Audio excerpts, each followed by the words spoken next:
Donc, en deuxième sur ce panel au prisme de l'étranger, nous avons donc Katerina Lobodenko, qui est docteur en études cinématographiques, chercheuse associée à l'IRCAV et chargée d'enseignement à la Sorbonne Nouvelle.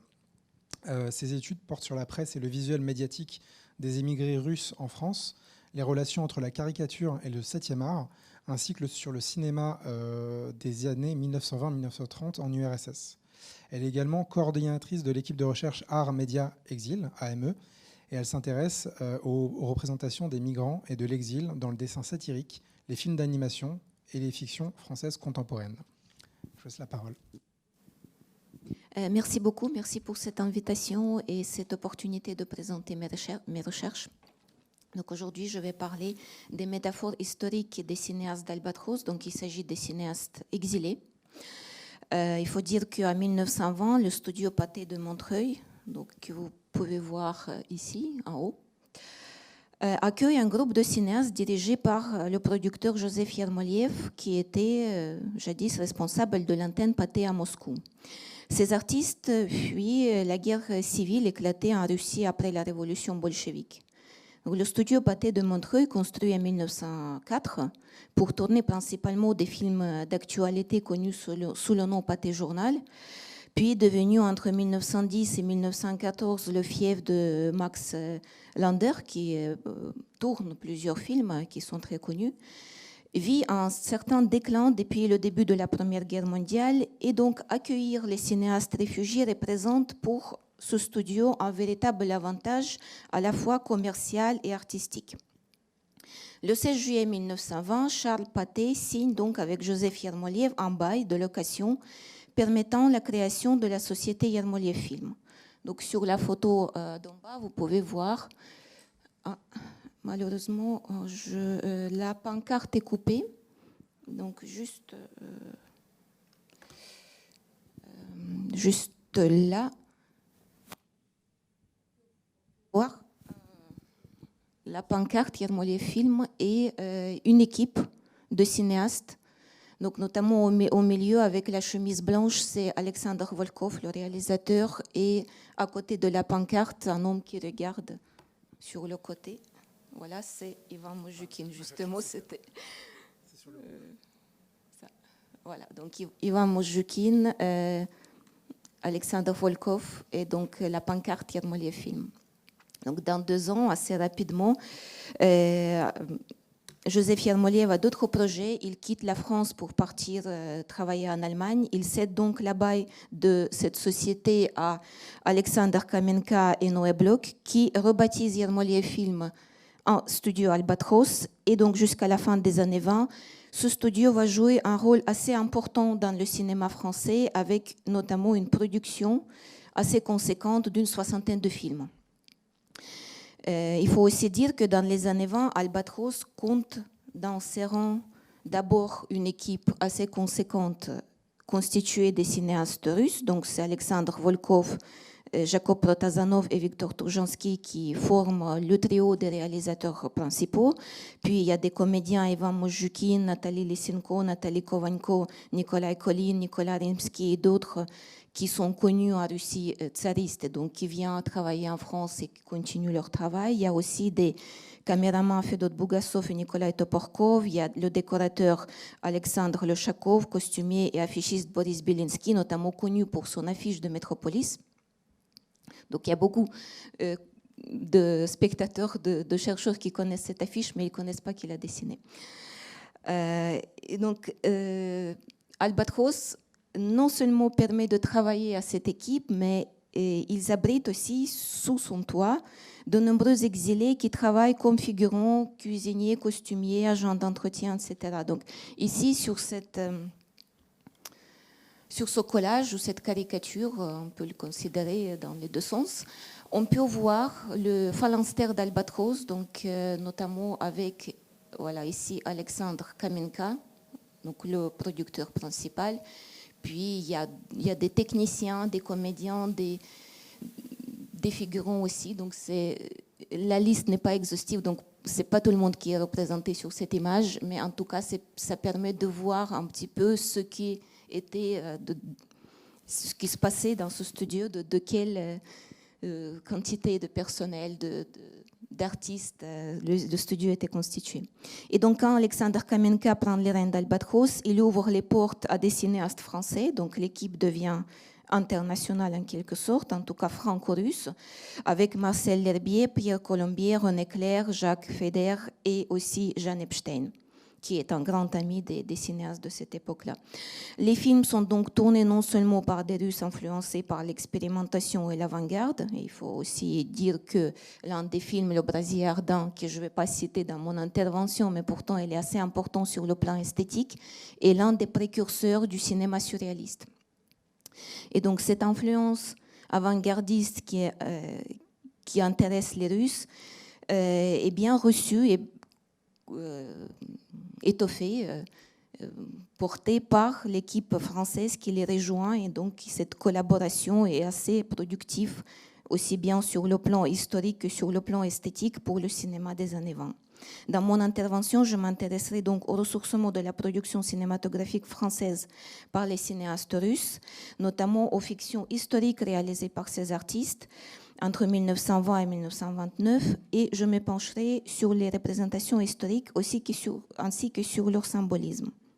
Et je tâcherai également de mettre en avant la façon dont ces fictions s'inscrivent dans l'histoire culturelle française.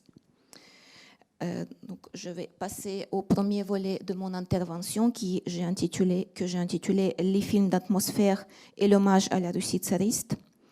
Donc vous voyez ici la photographie d'Ivan Moujoukin, qui était déjà une grande vedette en Russie avant son exil et qui il arrive à reprendre sa place plus ou moins dans le cinéma européen. Donc il est aussi très connu en France, mais aussi en Allemagne. Il va même jusqu'à les États-Unis pour pouvoir conquérir Hollywood. Donc il faut dire que c'était une ambition légèrement ratée, mais en tout cas c'était quelqu'un d'assez important à cette époque. En exil, les cinéastes russes coupent définitivement les ponts avec le style cinématographique pré-révolutionnaire, caractérisé par une lenteur de mouvement et des dénouements tragiques. La vedette masculine du cinéma russe, Ivan Moujoukin, revoit de façon radicale ses convictions esthétiques en arrivant en France. En 1926, dans une interview, il déclare, je cite, « Mes illusions se sont dissipées le jour même de mon arrivée en France. Je suis allé dans un cinéma, j'ai vu un film français et j'ai compris que toutes les connaissances de mes théories ne valaient rien. En Russie, le cinéma se traînait péniblement à la remorque du théâtre. En France, il s'émancipait rapidement. L'importance primordiale de la technique m'est apparue clairement. J'ai trimé dur pour assimiler les ABC de cette technique merveilleuse. J'ai fait en France mon apprentissage technique et aussi mon réapprentissage artistique. La manière russe de jouer devant l'objectif ne me satisfaisait plus. » Fin de la citation. Donc, cette intégration professionnelle s'explique pourtant non seulement par le côté esthétique, mais aussi par des enjeux commerciaux. Les cinéastes russes misent non seulement sur le public communautaire russophone, avec bien évidemment les cartons en français, mais surtout sur le public français, et pour se rendre rentable, ils s'efforcent de proposer des personnages et des sujets compréhensibles et parlant à tous.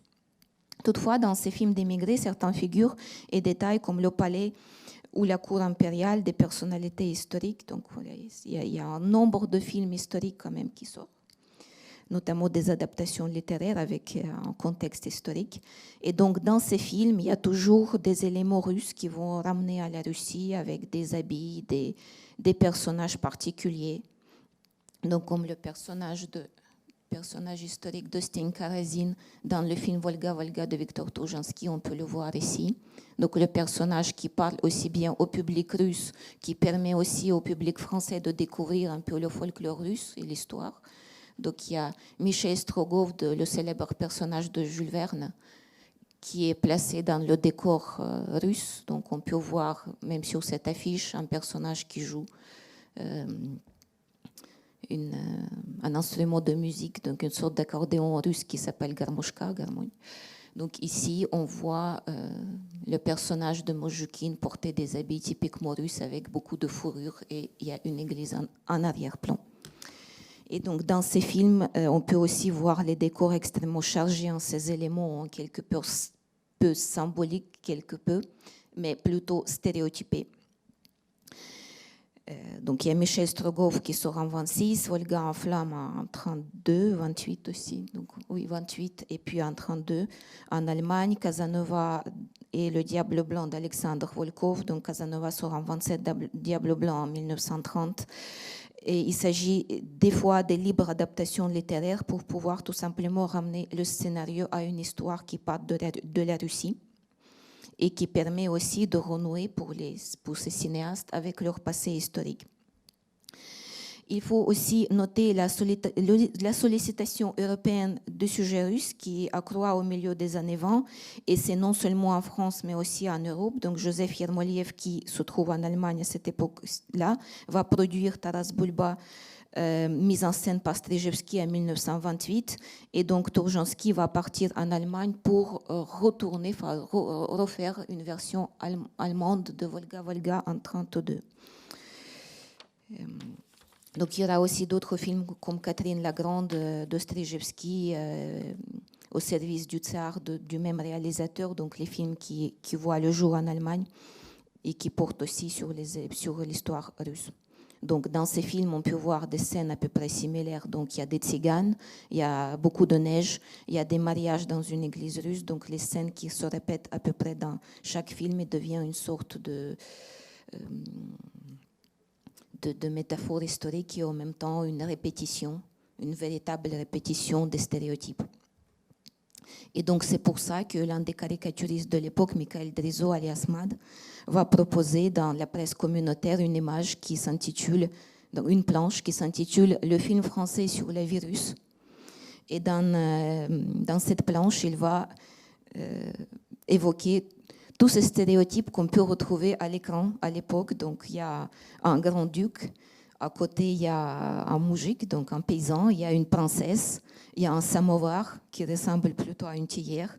Donc, il y a un fidèle serviteur qui gît au pied de son maître. Il y a aussi un cosaque qui ressemble plutôt à un brigand. Donc, il y a aussi un soi-disant bolchevique, donc qui fait aussi également peur. Et bien évidemment, il y a l'immigré russe, donc un aristocrate reconverti en chauffeur de taxi. Il faut dire aussi qu'à cette époque, les chauffeurs de taxi russes faisaient une sorte de folklore dans la capitale française. En revenant au cinéma, donc je vais aussi parler rapidement de Michel Strogoff. Donc dans ce film, comme dans d'autres, il y a beaucoup de clichés et donc il y a toujours, voilà, donc c'est ce film-là aussi en fait qui a incité Michael Drizo à produire ce dessin.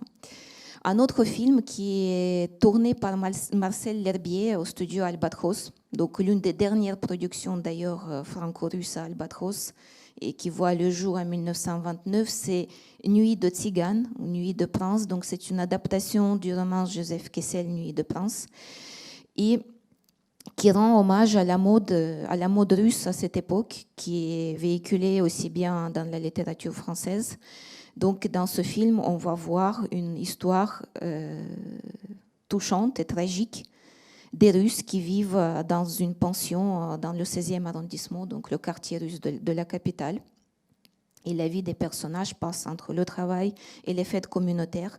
Mais ce film propose également un regard porté par les Français. Donc il y a des personnages français dans ce film, notamment la logeuse des Russes, qui va aussi exprimer ce point de vue français sur ces exotiques qui sont arrivés en France et qui sont très nostalgiques, qui boivent beaucoup de vodka. Donc encore un autre stéréotype qui va revenir en répétition dans les films. Et il est intéressant de noter que dans ce film coproduit par Sekana Film et Albatros, aux côtés des vedettes françaises et exilées, sont engagés comme figurants. Donc déjà pour finir avec cette diapositive, donc il y a encore des tziganes, un taxi russe. Et donc voilà, on a des Cosaques, des vrais Cosaques, qui sont engagés en tant que figurants dans ce film. Donc ils jouent pour mettre en place une représentation théâtrale qui se déroule au Grand Palais. Et dans cette scène, dans cette séquence qui dure plusieurs minutes, il y a des voltigeurs russes qui sont engagés. Donc, ils portent des vrais uniformes des Cosaques d'autrefois. Donc c'est un régiment de Cosaques du Don. La chercheuse Ekaterina Koreva note qu'en France, dans l'entre-deux-guerres, ces films d'atmosphère, donc les films qui proposent une description esthétisante d'un milieu, dans notre cas c'est le milieu russe et slave, donc ces films-là, à connotation russe, représentent plus de 15% de marché, donc dans les années 20-30. Et une autre caricature qui représente un peu la réception de ces films, donc le public français s'intéresse bien évidemment à ces sujets, ils vont au cinéma, mais en ce qui concerne les personnages qui nourrissent, les personnages qui nourrissent, qui inspirent les réalisateurs, ils restent un petit peu de côté, donc comme le personnage qui est là. Donc le russe à l'écran, il intéresse le public, et le russe dans la vraie vie, il reste toujours à la marge de la société.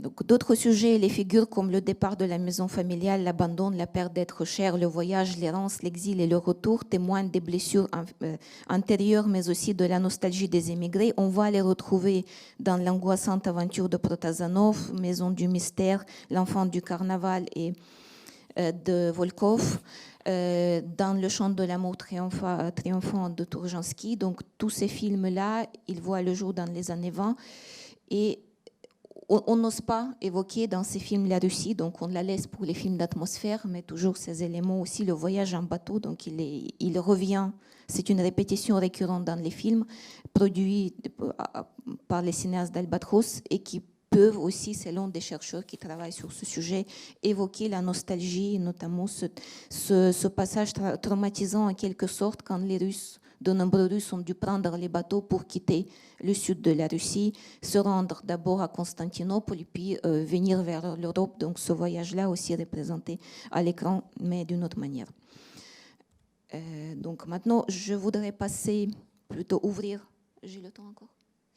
Donc je voudrais, avant que j'ouvre ce deuxième volet de mon intervention qui va porter sur l'orientalisme à la russe, donc je voudrais parler de ce film qui s'intitule Le lion des Moghols, le film de Jean Epstein, co-écrit avec Ivan Mojukhin. Et dans ce film, le destin du prince tibétain Rinpoche Singh, interprété par Ivan Mojukhin, devient l'une des métaphores des exilés russes. Le personnage chassé de son pays d'origine par un usurpateur du pouvoir, reconverti en comédien, personnifie l'intégration difficile et parfois surprenante des Russes en France. Donc, on a un prince qui est chassé de son pays, donc tout comme de nombreux aristocrates russes. Il s'agit d'un prince oriental et tout à l'heure je vais expliquer pourquoi. Sur cette image-là, le prince qui arrive à Paris pour faire une carrière dans le cinéma qui rappelle très fortement le destin des cinéastes émigrés. Donc, il joue lui-même dans un film orientaliste. Et la société de production s'appelle ici Film Phoenix. Donc, Film Phoenix qui fait une allusion directe à Film Albatros, donc la société de production des Russes.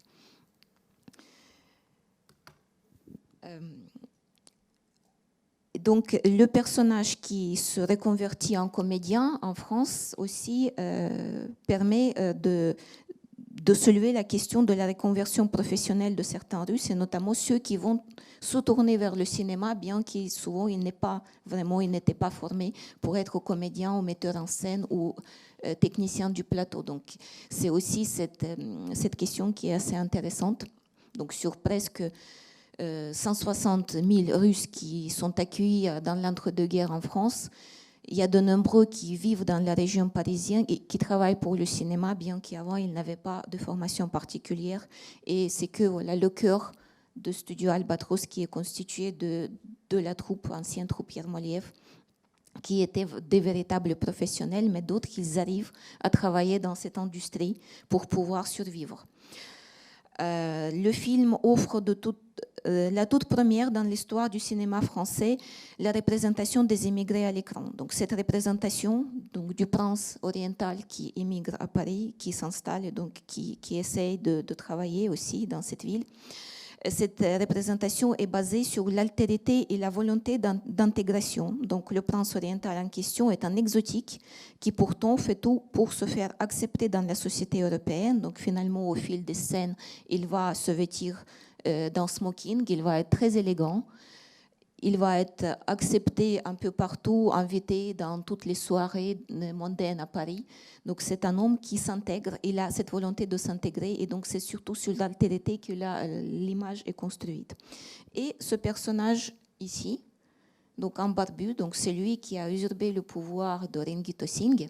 Donc ce personnage-là, il est inspiré de Vladimir Lénine, donc l'homme politique qui a orchestré la révolution en Russie en 1917, et donc lui qui était à l'origine du départ de nombreux exilés qui n'ont pas accepté les idées bolcheviques. Donc ce film-là me permet donc de passer à mon deuxième volet et je vais être un petit peu plus rapide. Donc c'est l'orientalisme à la russe. Il faut dire que dans l'entre-deux-guerres, l'imaginaire social français situe traditionnellement la Russie au carrefour Asie-Orient. Et c'est tout simplement grâce aux ballets russes qui sont très populaires en France dans les années 10, donc juste avant la Première Guerre mondiale. Donc Serge de Diaghilev qui ramène de nombreux artistes et un nombre de représentations se fait aussi bien à Paris que dans le sud de la France, donc notamment les ballets Narcisse ou Mariage de Belle au Bois dormant, donc les images que vous pouvez voir ici. Et ces décors permettent aussi d'inspirer les créations cinématographiques. Je voudrais rapidement citer François Albera qui dit que la Russie, c'est un peu l'Orient. La musique russe doit ressembler à une femme portant des voiles transparents, avec des parfums forts et des gestes sensuels, une sorte d'animal sauvage. Fin de la citation. Donc, Alexander Kamenka et Noé Bloch saisissent assez rapidement de cette tradition déjà créée sur le sol français pour pouvoir présenter un nombre de films, donc plus d'une dizaine, qui vont porter sur des sujets orientaux. Et bien évidemment, les rôles dans ces films sont tenus par des comédiens d'origine russe, donc notamment Nathalie Kovanko qui est ici, qui était épouse de Victor Tourjansky, le réalisateur du film. Donc c'était une princesse triste, c'était un peu son image qu'il portait à l'écran, qu'il essayait de transporter. Donc on voit ici cette femme aux yeux verts. Donc on ne voit pas la couleur de ses yeux, mais c'est une personnage, donc c'est un personnage mystérieux, une femme mystérieuse à l'écran, qui s'inscrit dans cette image idéalisée, quelque sorte, peut-être théâtralisée des femmes orientales. Donc la série orientaliste s'ouvre par Les Contes de Mille et une nuits de Victor Tourjansky, qui sort en 1921, puis elle se poursuit avec Le Chant de l'amour triomphant du même réalisateur qui sort en 1925. Dans ce film, l'équipe est déjà un peu mixte, donc franco-russe. Donc on va voir Jacques Catelan, donc une vedette de cette époque, qui va interpréter le rôle d'un prince palestinien. Ensuite, en 1926, voit le jour en 1924, donc j'ai sauté avant, donc on voit le jour Le Lion des Moghols, donc je viens de parler. Donc en 26 sort Le Chant de l'amour triomphant de Tourjansky. Ensuite, en 28, Alexander Volkov et Anatole Litvak vont raconter l'histoire d'un certain Ali, interprété par Nicolas Colline, que vous pouvez voir ici. Cette production est la plus coûteuse de toutes les productions de la société Albatros de l'époque. Donc le film qui coûte presque 60 000 francs à l'époque, et donc il est tourné successivement en Allemagne, au studio UFA, à Montreuil, mais aussi à Nice, qui permet de recréer, donc les paysages à Nice permettent de recréer les paysages de Moyen-Orient. Et donc on engage dans cette production 2000 dromadaires. Donc c'est les chiffres que j'ai trouvés à la Cinémathèque française. Donc le film est inspiré très fortement de Voleurs de Bagdad, qui sort en 1924, mais qui permet d'associer l'art nouveau, donc l'art déco, et aussi cet thème orientaliste transporté par les Russes à l'écran. Donc voilà les dessins, les esquisses d'Alexandre Lochakov, le décorateur de ce film, pour ce film-là. Donc, ils sont jolis. Nicolas Vilquier aussi, qui était connu pour ses effets spéciaux, donc un technicien du plateau d'Albatros assez connu à son époque. Il a aussi travaillé comme chef décorateur pour ce film. Donc, on voit ici des photos de plateau et notamment un grand éléphant en carton qui était engagé dans cette production. La série, donc cette série orientaliste se termine, s'achève par 2 films qui n'est plus la production propre d'Albatros, mais plutôt des coproductions. Coproduction notamment avec les studios La Victorine à Nice, donc ce studio qui offre un lieu de tournage d'une superficie de presque 7 hectares, soit 8 fois supérieure à celle d'Albatros. Donc il faut dire que la célèbre verrière d'Albatros ne couvre que 400 mètres carrés et qui ne permet plus de réaliser des grosses productions, notamment comme Sherazade, comme je viens de montrer. Et en ce qui concerne donc, ces 2 films, elle a mis Les Deuxièmes Nuits de Volkov, co-réalisé avec Joseph Yermoliev et le Sergent X de Vladimir Strejevski, donc les films qui demandent aussi bien les scènes qui sont tournées à l'intérieur qu'à l'extérieur. Donc ce film-là vont être transportés ailleurs. Et notamment à cette époque, le cinéma parlant arrive et il est difficile de tourner aussi des films avec les moyens techniques de bord qui possèdent les techniciens d'Albatros. Donc les productions, on peut dire, se déplacent ailleurs. Et en 1929, Alexander Kamenka peine à trouver des moyens pour faire vivre son studio. Donc il cède une moitié de studio à une usine d'alliage d'étang. Donc la production est réduite presque à néant à partir de 1929. Donc, comme j'ai déjà dit, Les Nuits tziganes de Marcel L'Herbier, c'était l'une des dernières productions, encore production muette de ce studio. Et en ce qui concerne le cinéma parlant, il n'y aura pas beaucoup de films qui vont être tournés dans ce studio, notamment par les Russes. La grande vedette de l'époque muette, du cinéma muet, Ivan Mosjukin, va mourir aussi à la fin des années 30 dans une misère. Donc quelqu'un qui était extrêmement riche va finir ses jours en un mendiant.